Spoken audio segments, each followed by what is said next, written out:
continue, puisque c'est le business dans lequel nous sommes aujourd'hui un des leaders, le leader au niveau mondial. Donc, ce qu'on va évoquer aujourd'hui, c'est principalement la partie schématique PID. Bon, on va évoluer un petit peu quand même dans le sens où on vous montrera aussi de l'intégration, parce que l'objectif aujourd'hui des solutions que nous proposons, c'est pas uniquement d'avoir des outils qui soient très performants pour un métier, ce qui est le cas évidemment, hein. Donc on essaye d'avoir les outils les meilleurs possibles pour chaque métier, mais c'est aussi l'intégration des différents métiers. Par exemple, on l'illustrera tout à l'heure, l'intégration entre le PID et l'instrumentation, le PID et le 3D, hein, pour montrer vraiment comment tout ça s'intègre.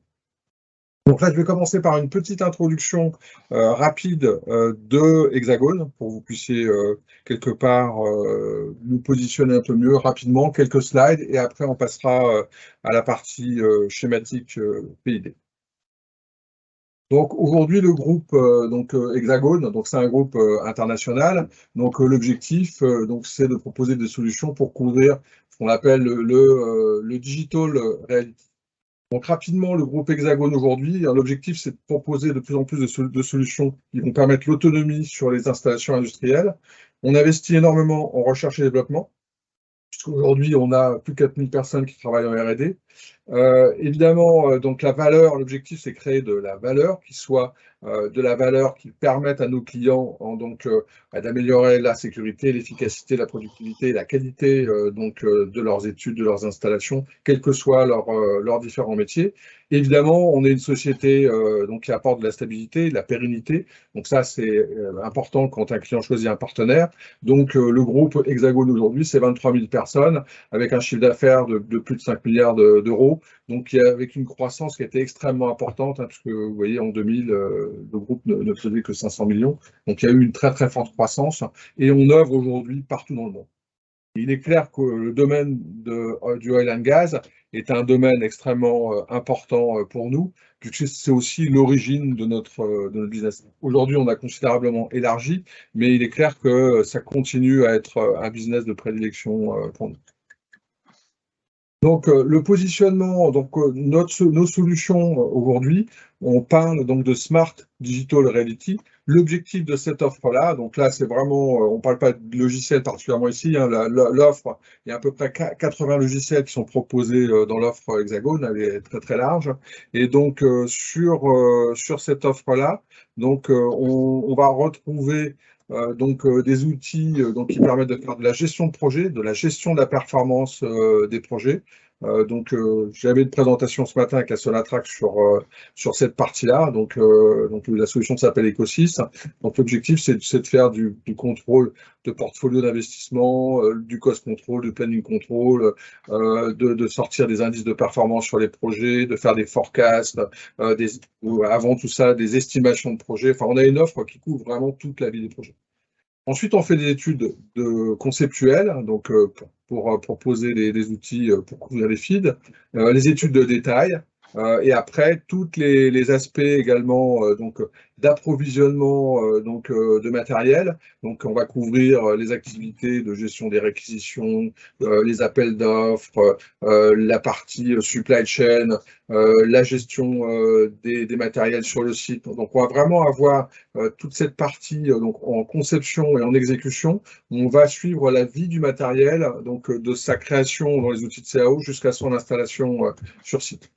Ensuite, on va gérer la fabrication, très orientée tuyauterie, puisque c'est notre business de prédilection. Aujourd'hui, on est numéro 1 mondial sur la conception de la tuyauterie industrielle, hein. Donc, on a des outils qui permettent de gérer les spools, toute la fabrication, la transformation des spools, les différents ateliers qui vont intervenir, du fait de les fabriquer, les souder, les post-traitements. Enfin, on va vraiment gérer le spooling d'une manière très détaillée. Et aussi la partie construction. L'idée, c'est de faire du 4D, du 5D, de couvrir en fait les activités de construction d'un point de vue détaillé. Et également, donc, ce qu'on va faire, c'est proposer des solutions. Donc ça, c'est devenu une activité très importante chez nous pour la gestion de la vie des assets. Donc sur la partie exploitation, maintenance et sécurité. Donc en exploitation, on va proposer des solutions qui vont permettre de digitaliser toutes les activités des opérateurs sur site, les rondes, la gestion des permis, le logbook, enfin toutes ces différentes activités. Des solutions qui permettent d'optimiser la configuration des systèmes de contrôle-commande. Également, donc là, on va retrouver la gestion des alarmes, l'optimisation du fonctionnement des boucles d'instrumentation en production. Donc, on a toute une offre également sur cette partie-là. La gestion des procédures. Donc ça, c'est devenu également un sujet. Il y a beaucoup de sociétés, notamment dans l'oil and gas, qui sont équipées de nos solutions pour gérer leurs procédures de grand arrêt, de redémarrage d'équipement. Enfin, il y a énormément de procédures dans l'industrie. Et donc là, on a des outils qui permettent de les digitaliser. Aujourd'hui, c'est très fréquemment sur papier. La maintenance, on propose des solutions de GMAO. Alors, je sais que chez Sonatrach, dans le groupe, vous avez des outils en fait de SAP. On a des solutions aujourd'hui qui sont comparables à SAP, qui sont concurrentes de SAP, que nous proposons avec la solution l'offre AM. On propose également toute une offre d'outils pour gérer donc la mise à jour des brownfields. Donc ça, c'est extrêmement important également. Comment je gère un as-built et comment donc je gère des projets sur cet as-built-là. Donc on a une offre particulière par rapport à ça. Et donc évidemment, donc tout ce qui est donc cybersécurité des OT, nous donc Operation Technology, où on est vraiment expert sur ce sujet. Tout ça, ça s'inscrit dans un environnement, on a de l'interopérabilité, une source unique de données. L'idée, c'est que tout ça, ça soit intégré. Donc, et on va proposer des solutions d'intégration pour permettre d'avoir un seul environnement de données. On va aussi avoir des données, par exemple, qui viennent de nuages de points, puisqu'on a dans le groupe Hexagone Leica Geosystem, qui est le leader dans les scanners pour la création de nuages de points. On va digitaliser aussi la documentation existante. Aujourd'hui, quand on démarre des projets sur des brownfields, les PID, par exemple, souvent, sont des PID sous AutoCAD ou ce ne sont pas des PID intelligents. Donc ça, on va vous montrer vraiment comment faire des PID intelligents dans la présentation. Et tous les outils qui vont permettre, évidemment, de visualiser, de gérer des indices de performance, de l'analyse d'informations. Donc on propose ce type d'outils, avec la capacité de déployer des solutions d'une manière avec des outils de mobilité, des architectures modernes au niveau IT, de l'intelligence artificielle qui s'inscrit de plus en plus dans nos solutions, et donc tous les outils nous permettant de nous connecter à des capteurs et également, pourquoi pas, utiliser des robots, parce que ça arrive de plus en plus dans notre industrie.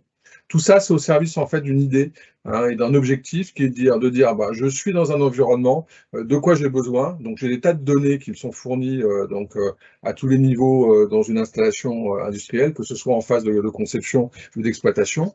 Je vais avoir un outil qui va consolider cette information-là, donc permettre de la structurer, de la gérer, de faire en sorte d'être sûr que ce que je vais pouvoir voir donc après, quel que soit mon profil, eh bien, je vais pouvoir voir donc des informations qui me concernent. Je suis un instrumentiste, je vais pouvoir accéder aux informations qui me concernent. Je suis un ingénieur process, également de la même manière, je vais structurer mon information pour être sûr que je vais consulter les bonnes informations au bon moment et au bon indice de révision. Donc, on va structurer toutes ces données-là. Donc évidemment, pour pouvoir permettre de prendre les bonnes décisions au bon moment, pour servir les aspects donc de sécurité, d'efficacité, de qualité et de productivité. Voilà, donc je ne décris pas le logiciel là dans cette présentation, je vais en rester là sur cette introduction. Je vais laisser la parole maintenant à Mathieu, et là on va vraiment maintenant parler donc de la partie donc schématique process et donc de l'intérêt d'utiliser un logiciel de PID intelligent. Mathieu, je te passe la main. Très bien, merci Philippe. Vous avez des questions sur cette introduction? Oui, allez-y. C'est bon, pas de questions? Ok. Ok. De toute façon, on se réservera à la fin de la présentation un peu de temps pour les questions-réponses. Oui, bien sûr, oui. Okay. Donc moi, je vais vous partager mon écran, et plutôt que de faire des présentations, on va directement aller dans les logiciels, regarder un petit peu comment s'organisent les choses. D'accord. Donc, dans SmartPlan PNID, comment on va débuter? On va débuter dans un module qui s'appelle le Drawing Manager. Donc, quand je rentre dans mon Drawing Manager, je suis déjà dans l'interface du logiciel, je suis déjà connecté à sa base de données.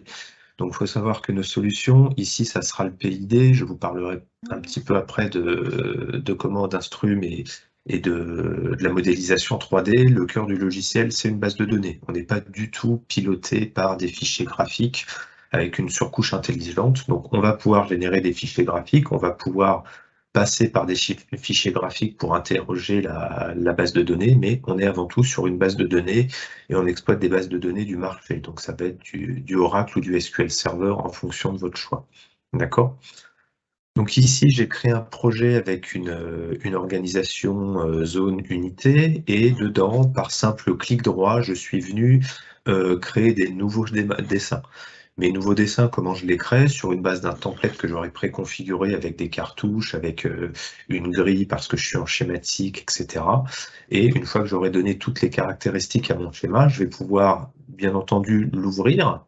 D'accord, mais je vais aussi pouvoir, par l'intermédiaire de Drawing Manager, gérer tout son historique. Donc, je vais pouvoir lui affecter des révisions. Donc, tout ça, ça me permettra de remplir le cartouche. Et puis, je vais aussi pouvoir faire des versions qui seront des sortes de photographies du schéma et de ces données à un instant, qui pourront être gardées pour archives ou parce que l'utilisateur a besoin d'un backup, ou parce que tout simplement, dans quelques mois, on aura besoin de revenir consulter le schéma dans sa version révision 2 ou révision 3, etc. D'accord ? Donc tout ça, ça va être stocké dans notre base de données SmartPlan PNID et on va pouvoir basculer dans l'interface graphique pour éditer le schéma. Ici, on va être dans une interface qui n'est pas une interface de logiciel de dessin. On est dans une interface de logiciel de design de PID. On va voir qu'en termes de fonctionnalité de dessin, on a très peu de choses. Typiquement, on ne va pas forcément pouvoir dessiner des cercles, des rectangles, des lignes, mais on va venir utiliser une bibliothèque d'objets qui est remplie de symboles. Donc tout ce que je vous montre là, c'est ce qu'on fournit aux utilisateurs, aux clients quand ils achètent le logiciel. Donc tout est totalement sorti de la boîte et on va avoir pour sujet de venir dans l'arborescence prendre des objets, donc tout est complètement personnalisable, et de venir les poser sur notre schéma. D'accord ? Donc globalement, on a des objets qu'on pose sur notre dessin et qu'on va organiser. Tous ces objets, ils vont automatiquement voir toute une liste de propriétés. D'accord, donc celle-ci, c'est la liste de propriétés par défaut. On peut l'étendre à volonté si on a des besoins spécifiques du métier, de l'entreprise ou des choses comme ça. Et on pourra renseigner des choses. Ce qui va être très important, c'est qu'un objet en lui-même, c'est pas parce qu'on ne voit pas ses propriétés qu'il en a pas. Là, ici, typiquement, j'ai posé un objet, donc basé sur un symbole, mais on a quand même tout un système de catégories. On sait que c'est un équipement, on sait que c'est un vaisseau, on sait que c'est un vaisseau vertical. On sait qu'il est apparenté à une unité parce qu'aujourd'hui, mon schéma est dessiné dans l'unité 110, donc automatiquement par un système d'héritage dans notre base de données relationnelle, on va récupérer tout ça. On pourra construire là-dessus tout un système de nommage si on le souhaite. D'accord ? Ici, on va voir que notre objet, on va tenter de le nommer, donc je vais lui mettre un préfixe V pour Vessel. À ce moment-là, tout se passe bien. Et par contre, si je décide de venir changer le numéro, je peux même venir mettre un label pour faire apparaître mon repère d'équipement. Hop, je vais prendre celui-ci, qui est assez basique. Voilà. Donc pour l'instant, c'est le V151. Donc quand je vais venir modifier en sélectionnant l'équipement, son numéro de séquence, je vais essayer de l'appeler V100. Tout de suite, je vais avoir des validations. Il va me dire, attention, vous avez un doublon dans votre installation. D'accord ? Donc ici, il est sur mon PID. Il pourrait être n'importe où dans mon installation, donc dans ma base de données. Il détecterait le doublon et il pourrait me forcer à aller chercher un nouveau numéro ou au moins me faire valider que je suis au courant de ce doublon. Donc ici, c'est des équipements, c'est obligatoire, je valide pour avoir un nouveau numéro. Et ici, j'ai un petit numéro de séquence qui vient s'incrémenter. D'accord ? Ça, c'est mon interface graphique, donc je vois mon schéma. Et ce schéma, c'est une interface graphique à la base de données. Je peux sélectionner des objets, donc voir leurs propriétés, des listes longues, des listes courtes, parce que ça peut être plus pratique. Et j'ai aussi dans le bas de mon écran quelque chose qui s'appelle l'Engineering Data Editor. L'Engineering Data Editor, c'est une solution pour voir de manière tabulaire les objets de ma base de données. Ici, si je décide de sélectionner mes équipements, je peux décider de voir les équipements qui sont bien entendu sur mon dessin actif et aussi dans la réserve du dessin actif. Et je peux aussi regarder dans la réserve générale du projet, donc vers une espèce d'espace tampon qui peut être assimilé à une corbeille comme dans Windows ou des choses comme ça, dans lequel je peux venir placer des objets. Et je peux aussi voir les objets qui sont sur tous les autres schémas. Donc ici, j'ai pas forcément une très grosse unité, c'est un projet de présentation dans lequel j'ai uniquement quelques schémas, mais on va voir que je peux consulter et grâce à cet Engineering Data Editor, je peux aussi venir sélectionner mes objets. Donc ici, je vois mon vaisseau 100 qui est ici. Si je le trouve dans ma ligne, je le sélectionne dans ma liste. Il est en surbrillance. Je peux avoir un zoom fit dessus et des choses comme ça. Je peux venir modifier ses propriétés directement par mon Engineering Data Editor, ma vue tabulaire. Donc ici, il faut que je rezoome pour qu'on voit bien que ça a été pris en compte. D'accord ? Donc c'est pris en compte partout. Là, le V100 que je vois sur le repère de mon équipement, c'est une donnée de la base de données. C'est, pardon, le V101, c'est celui qui est écrit ici, c'est également celui qui est écrit là. Il n'existe qu'une seule fois, j'ai juste plusieurs façons de le visualiser. Cet Engineering Data Editor, on va pouvoir faire des tris, par exemple, si on veut regrouper les choses par unité, parce que ça nous intéresse d'avoir une liste par unité, etc., etc. Et je vais pouvoir tout sortir au format Excel si je veux extraire de la donnée. D'accord ? Ouais. C'est une extraction rapide, une manière de travailler rapide. Je peux aussi, si je le souhaite, venir lancer directement des templates de rapport que j'aurais préconfigurés. Globalement, un template de rapport, qu'est-ce que c'est ? C'est un fichier Excel avec des en-têtes et c'est complètement vide. On est juste venu mapper des propriétés de la base de données vers ce fichier Excel. Donc c'est quelque chose d'assez simple. Je ne vais pas rentrer dans le détail, on n'a pas assez de temps aujourd'hui. Mais on va pouvoir tout à fait lancer un plant report pour avoir, par exemple, une liste d'équipements. Juste, j'en lance une pour voir ce que ça fait et le genre de rendu qu'on peut attendre. D'accord. Avec une mise en forme, des logos. Excusez-moi, c'est le vieux logo de l'entreprise, on l'a changé depuis plusieurs années. Mais les logiciels sont toujours Intergraph, partie d'Hexagone. Voilà. Ces logiciels, il y a toute une couche d'automation dans SmartPlant PID. On va pouvoir venir réimporter les datas si on le souhaite. Voilà. D'accord.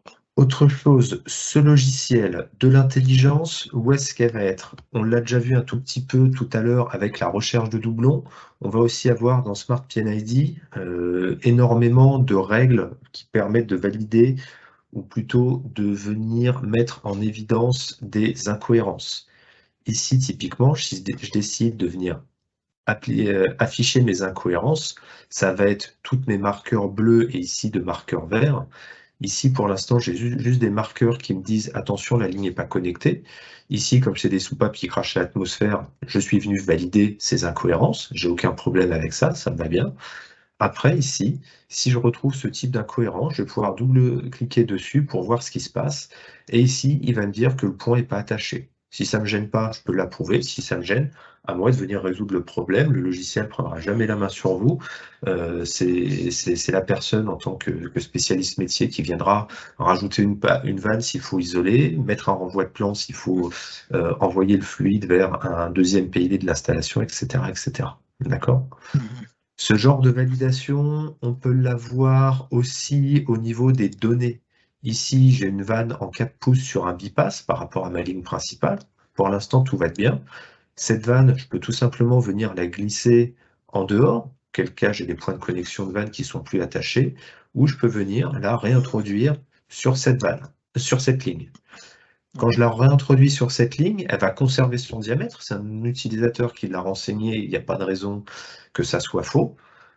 Sur la ligne, pareil, il y a un diamètre qui a été renseigné par un utilisateur, il n'y a aucune raison que ça soit faux. Par contre, ici, je vais retrouver des petits marqueurs d'incohérence qui me disent attention, il y a une vanne en 4 pouces sur une ligne en 8, il y a certainement une erreur. Donc là, ça Ouais. sera à moi de venir mettre à jour le diamètre côté ligne, de mettre à jour le diamètre côté vanne si je le souhaite, ou alors de choisir un autre type de résolution. La bonne résolution ici, c'est peut-être de venir mettre des vannes, des réductions sur la ligne. Et puis voilà. Donc le logiciel n'a pas forcément des solutions toutes faites. OK? Ouais. Je vais faire juste une petite marche arrière. Donc voilà comment vont s'exécuter des règles de comment de vérification. Et on peut aussi avoir, on a aussi tout un jeu de règles qui permet de propager des données. Donc ici, je peux sélectionner les données de la ligne par son label pour avoir une liste plus courte, uniquement celles qui sont représentées dans le label, ou une liste un peu plus longue par la ligne elle-même.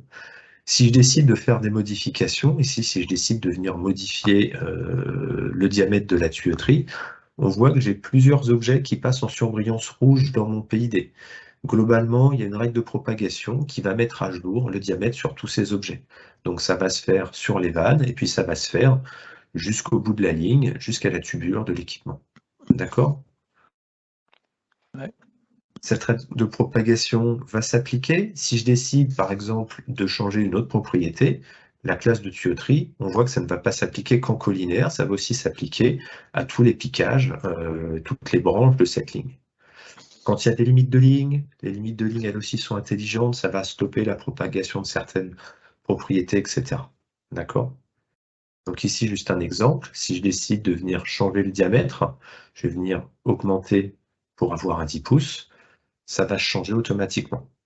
Donc ici, j'ai un petit temps de latence. Je vais vous expliquer pourquoi un tout petit peu plus tard. Mais tout, qui est une validation, mais toute la ligne va se mettre à jour. Ok. Voilà. Si je décide de refaire une seconde itération, je vais monter maintenant en 12 pouces.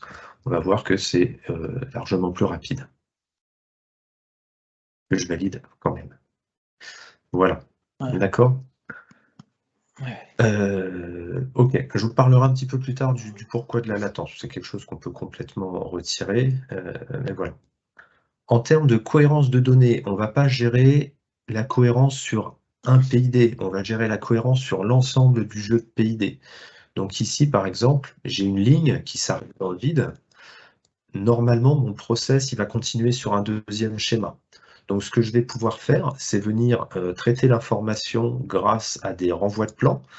Donc dans ma bibliothèque, je vais venir chercher un renvoi de plan, un connecteur au PC pour off-page connector. Je vais venir le connecter. Donc ici, je vais pouvoir choisir...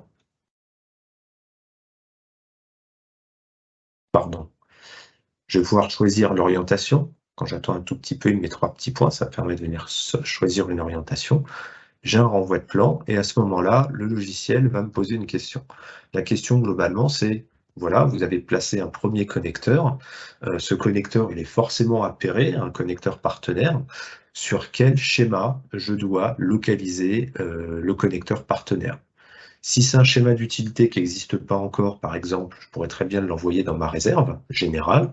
Si c'est ici le process qui va se continuer sur le schéma numéro 2, je peux déjà préaffecter ce renvoi de plan au schéma numéro 2. Quand j'ai ce genre de choses, on va voir, ici j'ai un connecteur 132 qui l'indique automatiquement que ça renvoie vers le PID numéro 2. Je vais faire un enregistré juste pour déclencher certains mécanismes en base de données. C'est des choses normalement à la fermeture du schéma, ça se fait en automatique, mais là dans le process, ça sera plus simple de le faire maintenant. Et grâce à ces connecteurs qui sont intelligents, je vais pouvoir ouvrir le PID de suite. PID de suite, c'est celui-ci, il est vide. C'est uniquement pour l'exemple. J'ai travaillé dans cette partie-là. Et par contre, grâce à mon Engineering Data Editor, je vais être capable de pouvoir rechercher mon renvoi de plan on voit bien que j'ai deux connecteurs 132 qui ont été créés, un qui est sur mon PID1 qui n'est pas accessible, il est en rouge, un qui est sur mon PID2 mais dans la réserve. Je vais pouvoir le prendre et venir le connecter à une ligne pour avoir une continuité d'information. Donc là, j'ai aucun souci, je sais que je vais avoir le bon diamètre, le bon fluid code, etc. Si jamais j'avais eu à connecter ce renvoi de plan sur une ligne pré-renseignée, comme c'est le cas, on va voir quel va être le comportement à ce moment-là. Au moment où je raccorde, c'est la ligne P163, bon, des choix d'orientation, pas de problème. Ça vient hériter pour mettre à jour toutes les propriétés qui étaient vides. Par contre, on voit que les propriétés qui étaient pré-renseignées, le numéro de séquence et le diamètre, elles, par contre, elles sont restées à la valeur précédente. Et on va avoir un marqueur qui va me permettre de venir mettre à jour mon schéma actif. Donc, je ne vais pas pousser la donnée vers un schéma fermé parce qu'il est d'une part peut-être fermé, d'autre part, j'ai peut-être un collègue qui travaille dessus. Mais ici, je peux décider de venir dire « Ah bah oui, je me suis trompé, ou il y avait une erreur de design, c'était pas le bon numéro de ligne, je viens mettre à jour mon schéma. » D'accord? Voilà. Si jamais tout cet ensemble, je décide de le prendre et de le déplacer sur un PID numéro 3, par exemple, au moment où je vais rouvrir le schéma d'origine, il sera mis à jour automatiquement. OK? Ici, sur mon PID1, ça basculera en PID3. Qu'est-ce qu'on peut avoir d'autre en termes de validation? On n'a pas de niveau de dessin parce qu'on n'est pas dans un logiciel de dessin, mais on a une base de données. Ce qui va être très intéressant avec la base de données, c'est que on va pas passer les objets d'un niveau à un autre, mais on va pouvoir les représenter en fonction de caractéristiques qu'ils vont avoir. Donc on va appliquer des filtres pour ça. Donc ici, juste pour exemple, j'ai un échangeur, je vais mettre la liste courte de propriétés, je vais basculer en construction de statut futur. Donc normalement, le passant en futur, il y a des règles de propagation qui se déclenchent et il y a certaines lignes qui vont hériter de ce statut et il y a pas mal de petites choses qui vont passer en pointillé. Voilà. De la même manière, je vais être capable de venir modifier et travailler avec des commandes, des displays alternatifs. Donc ici, un exemple de display alternatif, ma vue, je peux basculer dans un mode où je vais utiliser des display sets. Je pourrais, à la manière d'un logiciel de dessin, venir décider d'afficher uniquement des équipements, d'accord? Ou alors je pourrais remettre un petit peu de contexte avec une autre couleur. Donc ça, c'est des choses qui peuvent être utilisées pour faire des sélections rapides, visualiser des objets facilement, basées sur n'importe quelle propriété. Si on veut trouver toutes les globe valves, il pourra nous mettre en surveillance, par exemple, toutes les globe valves assez facilement. Parce qu'on est dans un sujet, on travaille sur les globes, on n'a pas forcément envie de voir les balls en évidence, etc. Donc quand on va venir chercher des éléments sur le schéma, c'est beaucoup plus rapide. D'accord? Autre type de validation de display alternatif. Ici, j'ai fait quelque chose par fluid system. Donc ça va mettre en évidence tout ce qui va être des circuits d'eau, tout ce qui va être des circuits de process, et puis tout ce qui est des évents et des draps. Donc c'est pas forcément très pertinent, c'est juste pour l'exemple, mais on pourrait se baser sur n'importe quelle propriété. On pourrait se baser sur les fluides code, on pourrait se baser sur les pressions d'épreuve pneumatiques ou hydrauliques en mettant des couleurs différenciées en fonction d'eux. Donc des PID de commissioning, pré-commissioning, des PID qui montreraient les circuits de démarrage, etc., etc. On pourrait vraiment imaginer tout ce qu'on souhaite. Voilà. Autre possibilité, c'est de faire de la validation de data. Donc ici, je vais avant tout, supprimer mes display sets et je vais venir positionner un assembly. Donc on va pouvoir tout à fait dans Smart Plan PID créer des commandes. Ah, je ne l'ai pas mis dans cette machine. Donc j'ai basculé. Donc on pourrait décider de commandes, avoir des ensembles prédéfinis, une vanne et son bypass, etc., qu'on pourrait venir placer très rapidement. Mais c'est pas celui-ci que je voulais vous montrer. Ce que je voulais vous montrer, je vais ouvrir un autre schéma. C'est sur des choses en termes de spécification. Donc je vais ouvrir ce schéma. Je vais faire un show grid off. Voilà. Je vais faire une sélection. Je vais zoomer sur ma sélection pour avoir un maximum d'espace, et voilà. Donc ici, je vais travailler avec un display set de validation, piping validation, et il va y avoir un code couleur en fonction de mon état d'avancement pour la ligne.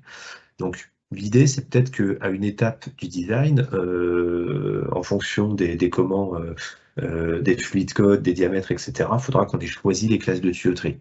Donc là, ici, typiquement, je vais pouvoir venir renseigner, pourquoi pas, d'abord un fluid code.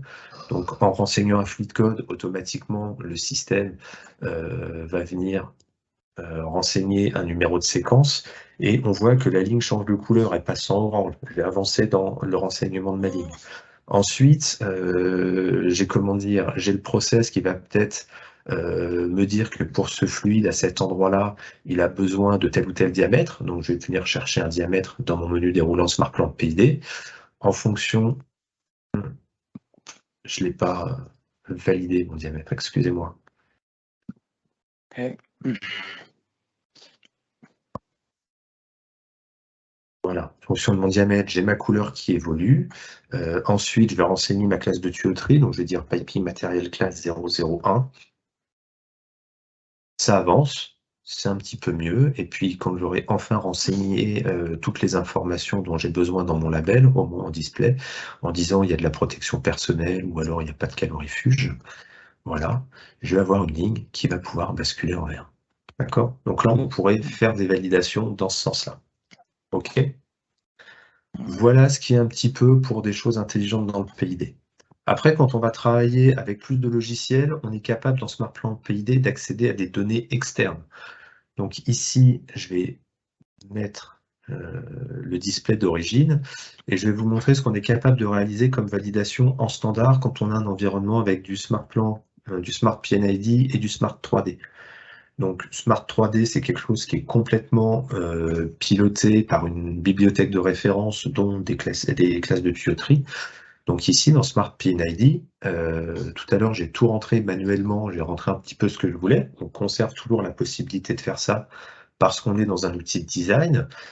S'il y a des choses qui ne sont pas encore référencées et que le process a besoin d'un diamètre dans une classe qui n'est pas encore là, on ne peut pas discuter. Ou alors, il faut changer de classe ou il faut étendre les limites de la classe.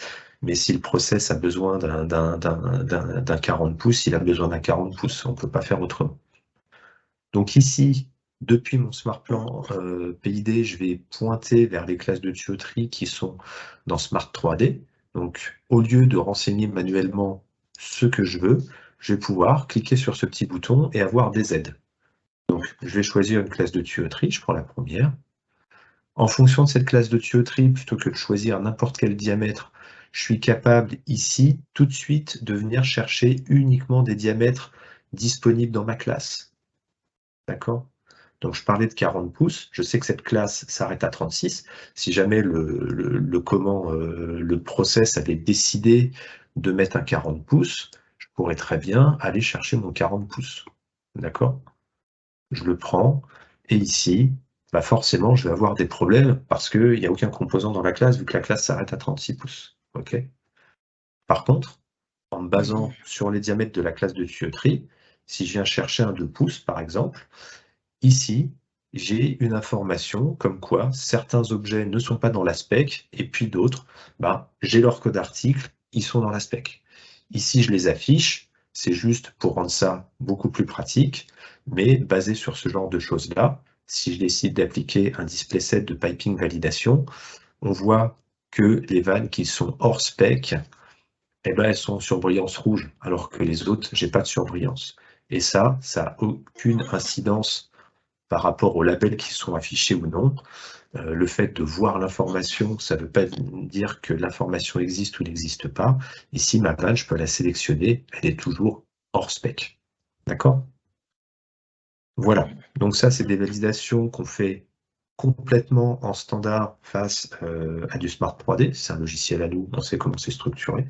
On peut faire des choses analogues pour valider contre, pas forcément les piping spécifications, mais si vous avez des validations de ligne, d'équipement en fonction de volume, en fonction de pression, en fonction de pas mal de choses, on peut vérifier que des couples ou que plusieurs informations entre elles sont cohérentes. Là, typiquement, on vient valider ici le fait que ma vanne, ma needle valve, en ce diamètre-là, montée sur un parent qui est cette ligne dans telle classe de tuyauterie, existe bien. Alors, en l'occurrence, elle n'existe pas. Voilà. Je vais fermer le schéma. Je vais retourner sur le schéma d'origine.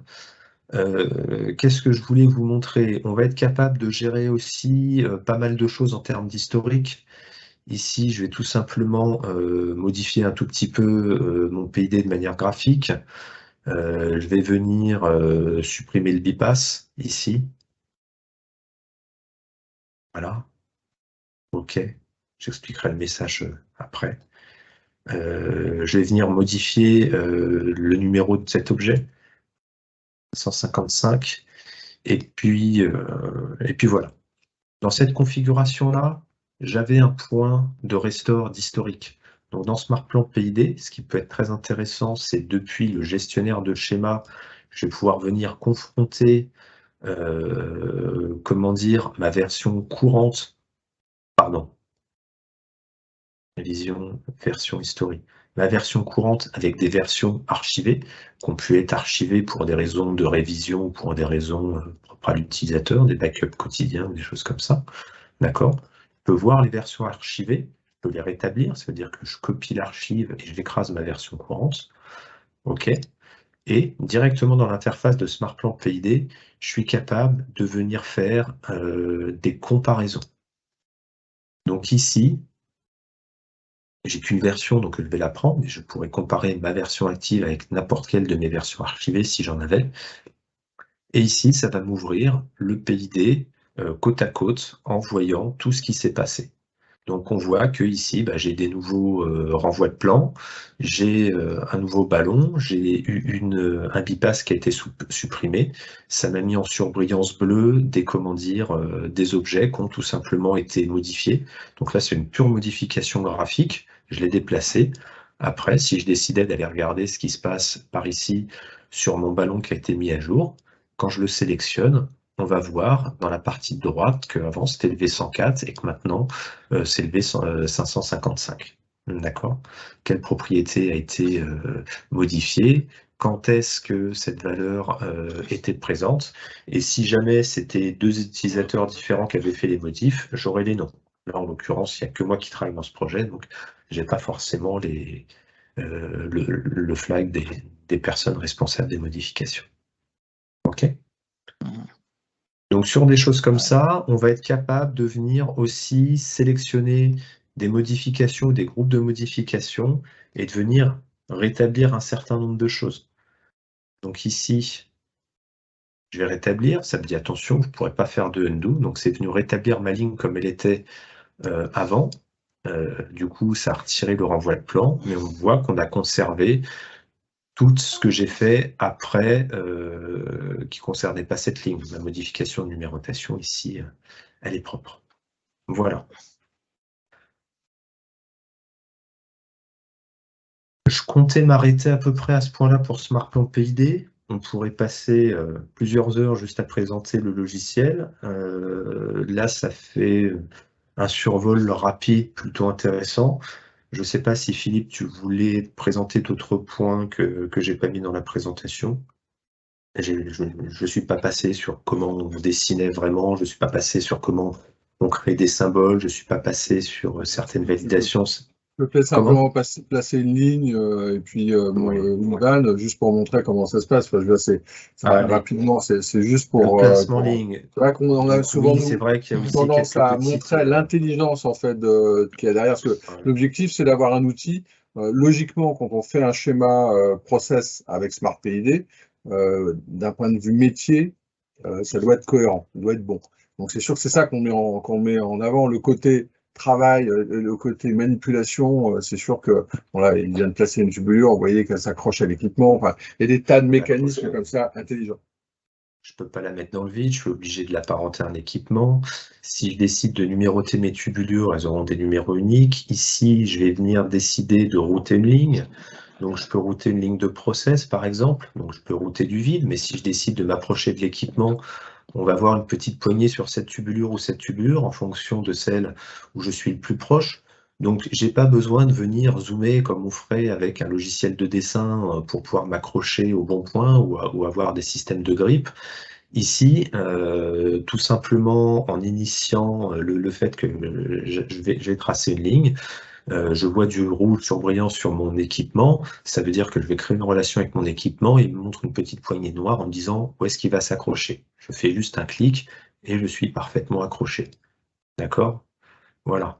Quand je vais décider de venir dessiner une vanne sur cette ligne, j'ai aucun souci. La vanne, je vais prendre une vanne de voie standard, une ball valve, je vais venir l'insérer. On va voir que si j'essaie de la mettre dans un coin, elle ne peut pas être connectée des deux côtés, j'ai pas de surbrillance rouge sur ma ligne. Il ne veut pas la placer parce qu'elle va avoir un côté dans le vide. Là, il veut bien la placer. Si je m'approche d'une extrémité de ligne, il va basculer automatiquement à l'extrémité de ligne. Voilà. Si je décide de venir comment décrocher cette ligne et que je la trace dans ce coin-là, on a une option ici qui nous permet de gérer toutes les coupures de plan en automatique. Donc ici, on va voir que en fonction des lignes primaires, secondaires, on va toujours avoir ici ces deux lignes primaires, j'ai un certain type de coupure. Si je place une ligne secondaire, il va y avoir d'autres critères, c'est toujours la ligne secondaire qui sera coupée. Donc voilà, on a des choses qui viennent, des règles qui viennent gérer les priorités pour faciliter la vie de la personne qui va dessiner. Donc plein de petites choses comme ça, il y en a partout dans le logiciel, et voilà. Et puis si vous voulez faire un dessin libre parce que vous avez besoin de faire un tout petit bout de dessin, peut-être mécanique, pour expliquer un détail de prise de connexion pour un analyseur ou des choses comme ça, il n'y a aucun problème, on peut quand même dessiner des détails et faire du dessin à main levée, je dirais, dans Smart PNID. Par contre, c'est évident que si on fait du dessin à main levée, on ne pourra pas faire de rapport sur les objets qu'on aura dessinés. Donc le but, c'est quand même, quand c'est possible et quand c'est nécessaire surtout, on va prendre des objets intelligents et les poser. Voilà. Et si on a quoi que ce soit qui bouge en termes de références data, donc les références data, ça peut être aussi bien la bibliothèque de symboles avec un symbole qui va être mis à jour, une liste de fluides code, où par exemple le fluide process serait plus le fluide P mais le fluide PR. Peut-être que je peux le modifier dans mes références et à ce moment-là, j'aurai des alertes qui me diront attention, il faut mettre tous vos schémas à jour, le graphisme est plus correspondant. Vous devriez avoir un PR alors que vous avez un P partout. Plein de choses comme ça. OK?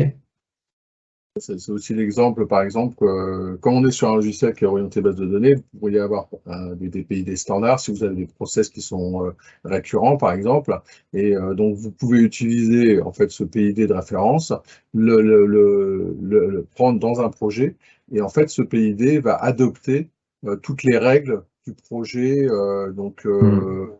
cible. Donc, ce qui veut dire que si vous avez par exemple des conventions de noms qui sont un peu différentes, des labellages qui sont un peu différents, enfin, il y a des tas de choses. Tout ça, ça va se mettre à jour d'une manière complètement automatique. Oui. Oui, en fait, quand on importe des schémas, vraiment la vie on n'importe pas des symboles, on importe le fait qu'on a ici, par exemple, une globe valve. Et après, quand on l'importe dans un autre projet Smart PNID, il va regarder ce qu'il a dans sa bibliothèque de symboles pour représenter une globe valve. Et si le symbole est légèrement différent, il prendra un symbole légèrement différent pour le dessiner. D'accord. Tout se mettra à jour en fonction de la commande de la charte graphique du projet cible. Une question d'Hamza, existe-t-il une possibilité de créer des objets d'enrichissement de bibliothèque? Bien sûr. Donc, je te laisse répondre. Oui, bien sûr, bien sûr. Donc, on a un outil qui s'appelle le Catalogue Manager qui permet à volonté de venir éditer cette bibliothèque de symboles. Donc là, je suis dans l'interface, on va dire, utilisateur de Smart PNID. Donc, je peux, alors on voit des petites étoiles, j'ai des façons d'avoir des favoris, des choses comme ça que je peux organiser, mais en aucun cas, je vais pouvoir venir sélectionner mes objets et faire des clics droits pour les éditer. D'accord? C'est pas possible. Donc j'ai une interface super utilisateur ou admin, vous l'appellerez comme vous le souhaitez, mais on va pouvoir venir dans cette bibliothèque peut-être dupliquer un symbole existant et puis changer un petit peu son comportement parce que on a un composant de tuyauterie un petit peu spécifique pour un process ou parce que vous êtes un propriétaire de licence technologique et vous avez un certain type de vanne ou un certain type de pause qui est que chez vous, donc vous pourrez tout à fait créer ces composants. D'accord? Donc je ne vais pas le faire parce que ça prend un peu de temps pour ouvrir mes typiquement et refermer des applications. Mais enfin, je vais pas l'avoir tout de suite dans Smart Plan PID, je vais quand même aller regarder. Allez, si on fait ça, bah oui, j'avais ces choses-là en plus. C'est une machine de présentation que j'ai trifouillée dans tous les sens. Excusez-moi. Donc ici, c'est ça qu'il faut que je fasse. Ok. C'est parce que j'ai mixé des versions pas forcément compatibles du logiciel. Donc ça, c'est des choses qui arrivent pas forcément en production, qui n'arrivent jamais en production surtout. Là, je vais devoir fermer mon PID pour qu'il n'y ait pas d'incohérence. Et du coup, depuis ce catalogue manager, je vais pouvoir venir gérer vraiment toute ma bibliothèque de symboles. D'accord. Hop, je retourne dans le piping. Je vais dupliquer ma ball valve. Donc, c'est ce qui s'appelle faire un clone. Je ne le renomme pas parce que ça n'a pas forcément de valeur ajoutée pour la présentation. Je pourrais décider que le symbole de la ball valve sur mon projet, c'est quelque chose de plutôt un petit peu comme ça. Donc ici, on voit ces points d'insertion, ces points de connexion. Donc la ball valve faite comme ça. J'ai l'icône, je vais le supprimer. Hop, il se régénère automatiquement. Et ici, je pourrais venir, pourquoi pas changer son type. Là, je ne vais pas le faire parce que c'est une ball valve, mais là, j'aurai accès à tous les types qui sont possibles pour des vannes. Et puis, éventuellement, si je le souhaite, je vais pouvoir venir pré-renseigner un certain nombre de propriétés. Donc, par exemple, je vais chercher ma propriété description, description test. J'enregistre, et voilà. Donc là, ça veut dire qu'à chaque fois que je viendrai poser ce symbole, il va arriver avec cette description qui sera déjà renseignée. Je vais fermer, je vais refaire ma bascule. Voilà. Je vais venir, je vais ouvrir mon schéma PID. Donc tout est installé en local sur ma machine. Forcément, la bibliothèque de symboles, la base de données, c'est des choses qui sont mutualisées pour un réseau. Donc quand une nouvelle ressource est créée pour sur le projet, elle est disponible à tous les utilisateurs. Là, je vais retrouver mon clone.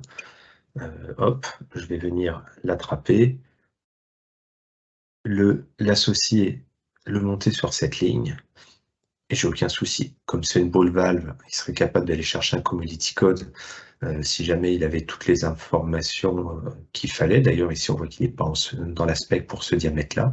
Et puis ici, on va bien retrouver ma description qui est déjà paramétrée.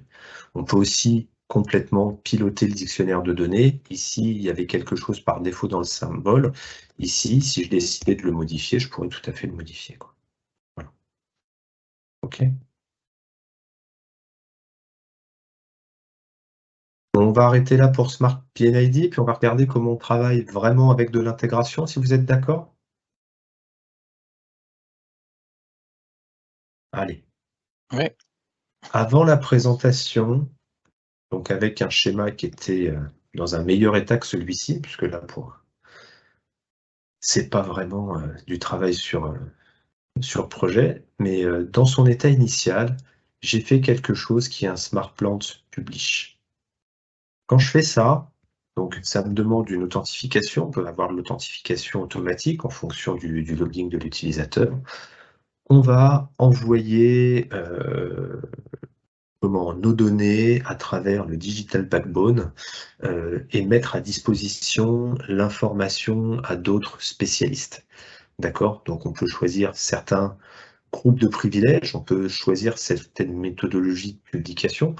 Donc là, on va se baser sur ce qui est vraiment le plus simple des processus, mais on pourra envoyer ça dans des processus avec des approbations, ce qui fait que quelqu'un pourra avoir dans l'interface, comme expliquait Philippe dans la digital réalité, dans une interface, pouvoir visualiser le PID dans cet état et dire « Ok, je suis d'accord pour que les instrumentistes et les gens de l'installation travaillent avec ce schéma », ou alors ils pourraient rejeter le PID en disant « Non, ici il y a un problème, je l'ai vérifié, tu t'es trompé de diamètre ici, tu as oublié une vanne là, etc. etc. » Donc on pourrait affecter des workflows. Ici, je ne fais pas de publish parce que mon PID n'est pas dans un état qui est propre. Toujours est-il que quand on a fait un publish, qu'est-ce qu'on peut faire? On va pouvoir basculer l'application et on va pouvoir, par exemple, aller dans SmartPlant Instrumentation. Dans SmartPlant Instrumentation, et puis après dans Smart 3D, on va pouvoir travailler avec un système de corrélation. Donc c'est mettre en phase les objets qui existent et dans SmartPlant PNID et dans Smart Instrumentation. Comment on fait ça? Plutôt que de faire un publish, on va faire un retrieve. Au moment du retrieve, il y a une question de Mohamed. En fait, si j'ai un fichier version papier et que je veux créer l'identique par le logiciel, donc en gros, est-ce que c'est possible? Donc, c'est pas complètement possible. Si on a un fichier papier, on a des systèmes qui vont nous permettre de le mettre dans le digital backbone, parce qu'un fichier papier, entre guillemets, même un scan, on est capable de faire de la reconnaissance de caractères, etc., de hotspotter les objets et de donner de la cohérence à de la donnée papier, on va dire, ou PDF ou des choses comme ça. Après, si vous voulez le convertir, il va falloir recréer la donnée. Aujourd'hui, on n'est pas capable de, à partir d'un tas de traits, parce qu'un fichier CAD, on a des symboles, on a des choses comme ça, mais c'est pas des objets réels. C'est nous, en tant qu'utilisateurs et de lecteurs, qui allons interpréter ce symbole comme étant une vanne, ce symbole comme étant un repère d'équipement, ce symbole comme étant un repère de ligne. Nous, on est capable de le faire. Après, pour le logiciel, on n'est pas capable de faire des choses comme ça, pas à grande échelle. Donc, nous, on offre des services de migration. Je pense pas que ce soit la question, hein. Le fait de le créer en automatique, c'est, je veux dire, l'idée là, ça pourrait être aussi tout simplement de mettre en référence le scan, pourquoi pas, et puis de redessiner le schéma au-dessus. Donc, ça peut être une solution. Okay. C'est la solution la plus basique, mais ça, on peut le faire, évidemment. Ouais. Après, oui, je vois une histoire de normisa. Donc ça, ici, on a des choses, on est basé dessus, on a des symboles qui sont livrés par défaut, qui sont plutôt les bonnes pratiques de l'engineering, de l'oil and gas et de certaines normes. On a aussi des bibliothèques de référence qui sont vraiment, qui font référence à des normes comme DISO, ANSI, KKS. Mais bon, là, il y a des petites royalties à verser pour avoir des bibliothèques de symboles, mais on a des choses. Mais là, typiquement, on a des choses qui vont être en face avec Lisa, d'accord? Et ici, sur un instrument, on va voir qu'on va renseigner, donc je vais le mettre en liste courte, une mesurette variable, la température, des instruments type modifieur, transmetteur, des numéros de séquence, on peut assembler ça en tant que boucle, etc., etc., quoi. Donc, voilà, on va pouvoir rentrer toute la symbologie de référence qu'on veut. On vous donne une bibliothèque de base. D'ailleurs, un des premiers travaux à faire quand on l'a, c'est de nettoyer parce qu'il y a trop de symboles, il y en a plus que nécessaire, mais voilà. En PDF, oui, tout à fait. Donc les PID, on peut faire depuis le Drawing Manager pour pouvoir en traiter plusieurs d'un coup, mais on va pouvoir faire du save as sur des formats DGN, DXF, PDF, DWJ. Donc on peut faire des exports comme ça, et on va même pouvoir, si on le souhaite, enregistrer en appliquant des display sets. Donc les affichages alternatifs qui peuvent servir de vérification, PID de démarrage ou commissioning, des choses comme ça. Voilà. Ça, tout à fait. Question de savoir quelle est la différence entre PID, JIS, ISO et PID, PIP. Donc pour moi, c'est des bibliothèques de symboles, ça. Mais après, Oui, c'est ça. C'est des histoires de bibliothèques de symboles, de comment, parfois de nommages, de conventions de nommage, etc. Intrinsèquement, ça change rien. On a toujours des lignes qui relient des équipements. On a des vannes et de l'instrumentation montées sur les lignes. Voilà. Tout le reste, c'est juste des histoires de représentation et de nommage. Donc, c'est des choses qui peuvent être complètement adaptées en fonction du besoin, quoi. Donc, on a différentes bibliothèques, quoi. On doit avoir un truc PIP, une bibliothèque PIP, une bibliothèque ISO. Voilà, on doit avoir 4 ou 5 bibliothèques en comptant celle On du est partenaire standard. du PIP, en fait, hein. Le PIP, Mm, c'est le Process Industry Practices. Donc, et en fait, c'est vrai qu'on suit ça depuis très longtemps. C'est pour ça qu'on a une bibliothèque qui est en ligne avec le PIP. mm, mm. Voilà.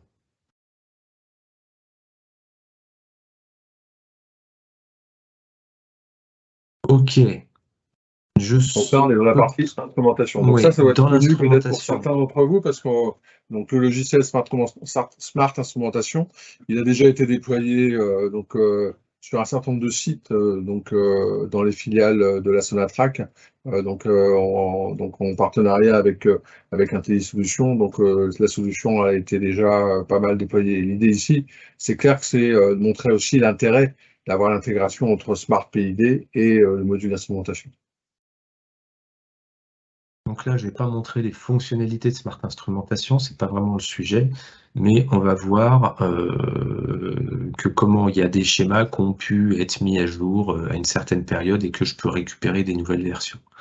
D'accord? Au moment où on récupère cette dernière version, quand on clique sur Il y a encore une autre question, hein. Donc, oui, c'est de la part de Mohamed, si j'ai un fichier électronique mais créé avec d'autres logiciels, est-ce que je peux l'importer et l'exploiter? l'importer, non, on l'attachera en référence dans Smart PNID. Ok, donc en fond de plan, il sera là. Donc, si on crée un schéma avec le même nom, fichier vide, on attache en référence ce schéma, on pourra déjà venir pointer dessus et l'ouvrir. Après, l'exploiter, non. Les objets n'auront pas l'intelligence requise, donc on aura des niveaux de dessin avec des traits sur chaque numéro de dessin ou des symboles qui ne pourront pas être interprétés en tant que vanne ou équipement ou ligne de tuyauterie. Du coup, on ne peut pas exploiter cette intelligence. Voilà. Donc après, sur certains projets, parce que c'est clair que lorsqu'on déploie Smart PID, le contexte qui est décrit est assez fréquent, où il y a des outils qui sont déjà existants.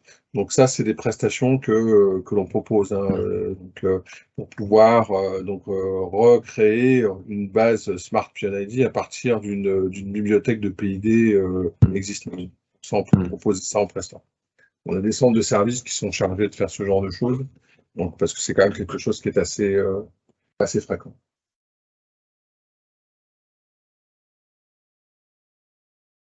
Allez, merci de rien. Ok. Donc ici, en termes d'import, quand je récupère, je l'ai déjà fait aussi, mais on peut voir des nouvelles versions des schémas. Quand on le récupère, qu'est-ce qu'il va faire? Il va venir récupérer le schéma PID et toutes les données attachées à ce schéma, donc toutes les données de tous les objets qui sont sur le schéma, qui sont pertinents pour la spécialité d'instrumentation, et il va comparer par rapport au contenu de la base d'instrumentation. En comparant tout ça, il va créer une liste de tâches, la to-do list. Globalement, cette to-do list, qu'est-ce que c'est? C'est toutes les tâches que je peux réaliser dans Smart Instrumentation pour mettre en phase ma base de données instrumentation avec ce qu'il y a au niveau du PID. Donc ici, je vais pouvoir visualiser dans cette petite interface le PID que j'avais à l'état initial. Donc on voit plein de choses en jaune, c'est tout simplement que toutes ces choses n'existent pas dans Smart Instrumentation. D'accord? Si je vais basculer dans ce coin-là pour regarder ce qui se passe, et j'ai une vanne P501 avec son régulateur. Si je vais dans mon explorateur de domaine, par exemple, typiquement, j'ai pas de boucle P501.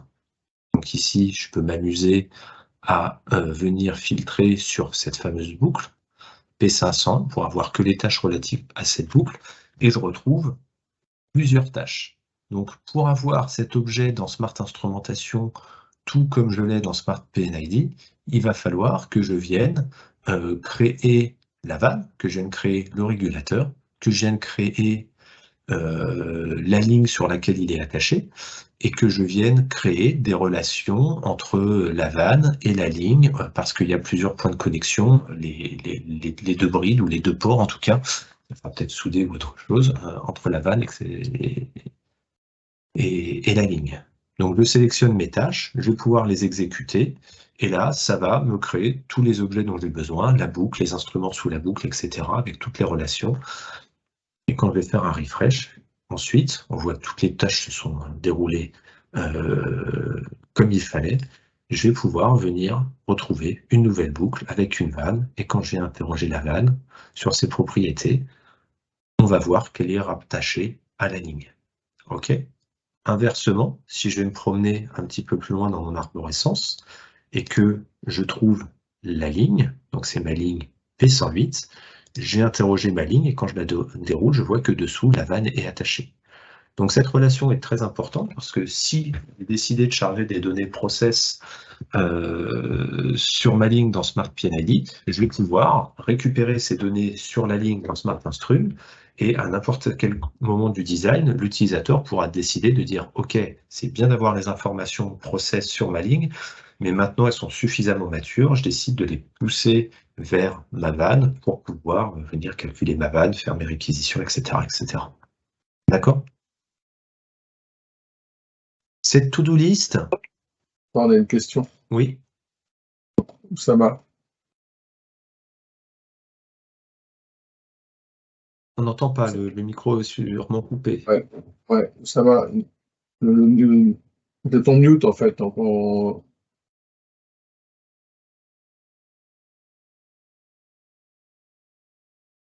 haut à droite de l'écran, vous avez le mic. Donc vous pouvez l'activer pour pouvoir poser la question.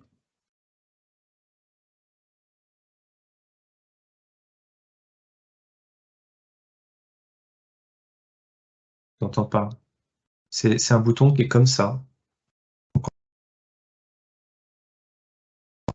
Là, vous m'entendez à nouveau. Vous pouvez avoir le même dans votre interface. Et là, on voit le micro coupé, on ne vous entend pas. Ok. Bon, si vous posez la question dès que vous arrivez à réactiver le micro ou par le chat, je vais continuer. Ah, oui. Tu lui demandes de saisir sa question. Oui. Tout simplement. Tout à fait. Ah, c'est ça l'idée. Ouais, ça peut être de saisir la question directement dans le chat. Ouais, comme, voilà. Il l'a fait tout à l'heure, de toute façon, Oussama. Donc, ok. Oui, alors il y a peut-être une main levée par erreur, je ne sais pas. Ok.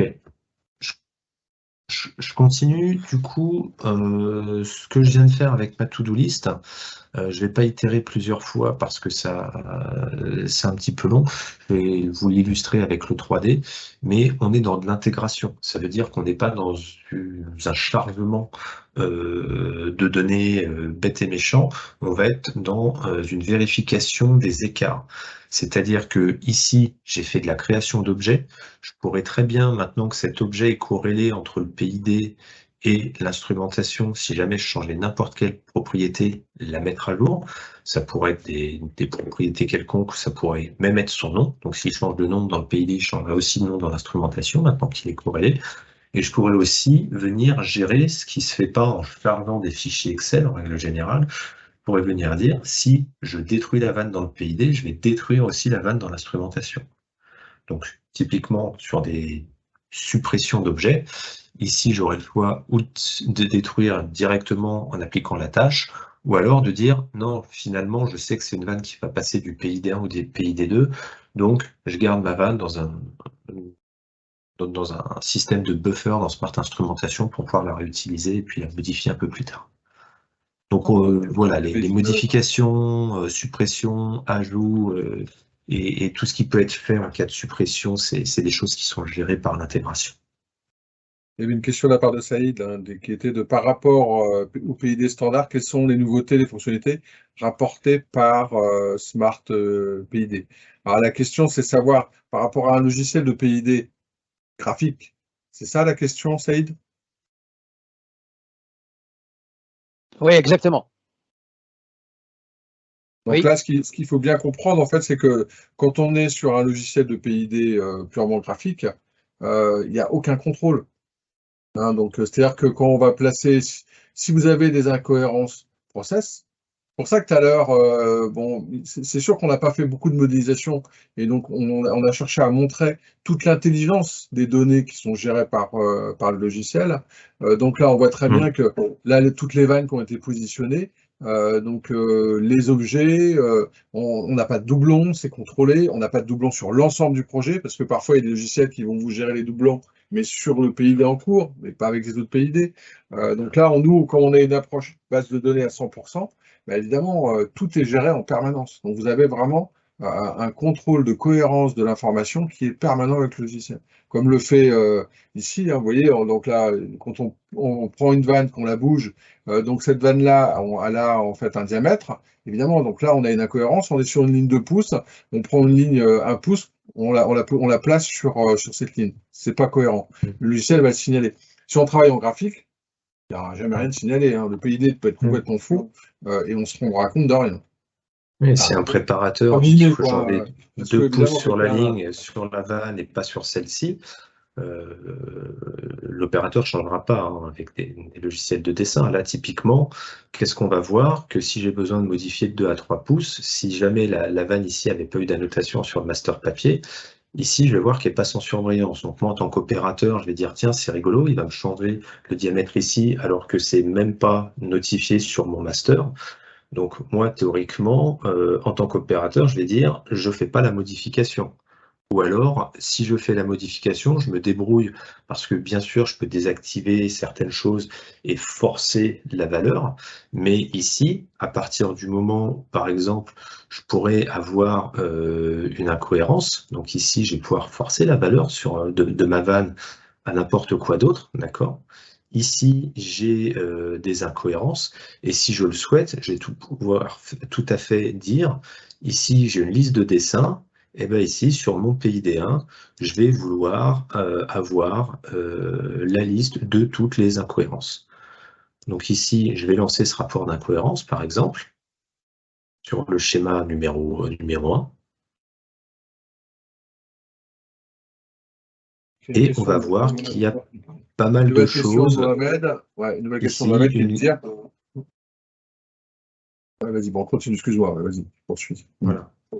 Pardon. Donc ici, j'ai pas chargé les tenants aboutissants, enfin les objets, donc ça je peux charger les tags des objets, mais on voit qu'il y a des objets qui sont en warning parce qu'il y a un piping point en 1 pouce sur ma vanne qui est monté sur une ligne en 2 pouces, ou non, c'était du 3 pouces plutôt, donc je sais pas, j'ai pas mal de petites incohérences, mais il y a toutes ces choses-là qui peuvent être reportées et qui vont avoir des statuts, des sévérités, qui vont être approuvées ou pas. Donc, on pourrait très bien imaginer sortir des rapports comme ça pour avoir l'état de cohérence d'un projet. D'accord? Voilà. Et puis, tous les rapports qu'on va pouvoir sortir. Donc là, ici, par exemple, si je veux sortir ma liste d'équipements, j'en ai sorti une autre tout à l'heure, mais je pourrais très bien décider, par exemple, d'avoir une vanne, une liste de piping components. Alors là, ce que je vais faire, c'est pas forcément un rapport. Je vais les grouper par type parce que ça m'intéresse. Et puis ici, tout simplement, je vais pouvoir faire une extraction par Excel. D'accord? Donc je vais aller sur mon bureau, je vais lister mes piping componentes. C'est exactement ça. Là. Saïd dit, donc on peut dire qu'on peut réduire et éliminer les erreurs générées par le designer. La réponse est oui, Voilà. en effet. Parce que c'est clair que logiquement, un PID qui sort de ce logiciel, d'un point de vue process, s'il y a des erreurs, de toute façon, le logiciel va les détecter. Oui, et puis après, c'est sûr que les mécanismes de règles, là, ce qu'on fournit en standard avec le logiciel, ce sont des règles classiques de notre industrie gaz. Après, des clients vont pouvoir décider de les modifier. Il y a un exemple qu'on prend souvent, c'est sur un équipement. Là, ce que vous a montré tout à l'heure, donc Mathieu, quand il modifie en fait le diamètre d'une ligne de tuyauterie. Donc, ça va s'appliquer sur l'ensemble de la ligne, mais aussi à la tubulure qui est connectée à un équipement. C'est peut-être pas la manière dont fonctionne la plupart. Parfois, vous allez acheter des équipements qui sont des packages, et donc, évidemment, la tubulure, elle est livrée avec le package dans un certain diamètre. Eh bien, on va pouvoir se dire, bah non, moi, je ne veux pas en fait que la tubulure soit modifiée. C'est le diamètre de la tubulure qui est maître. Donc, dans ce cadre-là, je ne souhaite pas que ça s'applique. Donc, vous voyez, en standard, c'est comme ça, mais après, on peut ajuster ça comme on veut. Donc, ça veut dire que quelque part, vous avez les règles standards métiers, mais vous pouvez avoir vos propres règles entreprises qui correspondent à vos méthodes de travail. Donc ici, l'exemple dont parle Philippe, par exemple, j'ai forcé un 3 pouces sur ma tubulure alors que la ligne est en 2 pouces. J'ai une inconsistance que je peux visualiser ici, et je peux visualiser les règles si je le souhaite. Donc c'est de la visualisation uniquement. Mais ici, on va voir que on a c'est ici des validations. Donc c'est ici le nominal diameter entre l'objet 1 et l'objet 2 qui va se propager dans les deux sens. Je pourrais dire c'est toujours l'objet 1 qui est maître. Donc l'objet 1, ça serait la tubulure ou ça serait le tuyau, ça dépend comment on a construit la règle. Mais ici, j'ai une règle bidirectionnelle, je pourrais avoir des règles qui vont dans un seul sens. Typiquement, ici, j'ai un sens de fluide, c'est l'objet 1, le tuyau qui est maître sur le sens de fluide, qui ira toujours qui pilotera le sens de fluide dans la tubulure. Donc ça pourrait avoir énormément de sens sur une pompe où on va avoir une aspiration et une décharge, où ici, faut pas qu'on se trompe, quoi.